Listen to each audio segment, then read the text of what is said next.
The theory is quite straightforward, that we're just trying to pull that femur out of the acetabulum, and that's that. So we'll start off with some of this. And then also we want to try and get some synovial fluid within the joint, so we're going to try and get some movement there as well.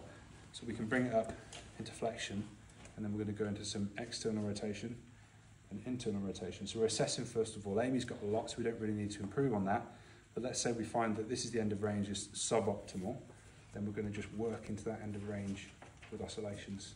And we can do the same, although it's sometimes uncomfortable, into internal rotation. But no need for that with Amy because she's got plenty.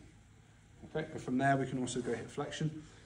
What do we want to watch out with? What kind of condition that I may have already mentioned do we want to watch out the person hasn't got if we're doing hip flexion like this?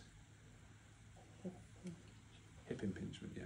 So this is probably going to be provocative, so we need to be careful. So assess first. That's going to be the most provocative position. The faders, flexion, adduction, internal rotation. But Faber's position might not be so bad. So that's okay, we can just support the knee, push the hip into flexion, using the hand on the ankle, and then come around in circles. And that will give us a nice bit of synovial fluid flowing within the joint, warm things up in there. We can go back to some rotations, and then we can go straight from there into some traction as well. This side, this is going to think a bit more about the sacroiliac joint down the pelvis. This one I use a lot. So we're just pinning the shoulder down. Amy's not going to go anywhere because she's quite flexible. Some people, their shoulder will start to peel up off the couch. So we can do that. I'll change size to show you the next one. So from there, we can go on to this that we use sometimes for a glute stretch. They might be working through. Oh, yeah. Where do you feel that? In my glute. In the glute? Right, yeah. Okay.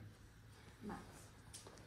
And then we spend more time on this further on in the course. This is just like wet your whistle, give you an idea of it. If you turn on your side facing me, straight legs, and then shuffle yourself all the way over to me, edge of the couch. So you'll feel like you're going to fall off for the second time. And I'm going to bring the knee up like that. So lay your head down as well. So what we're trying to do here is get that sacroiliac joint moving. So somewhere between the sacrum and the ilium. So we're going to have our hands on the ilium, bring that hip into flexion, and this is just a mobilisation.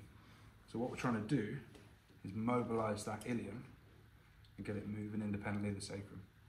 So we're not just jamming that hip into flexion, but there is a high degree of that. So someone with hip impingement, this might not be great, but someone with tight, restricted sacroiliac joint, really nice movement. And it's just the same principles apply.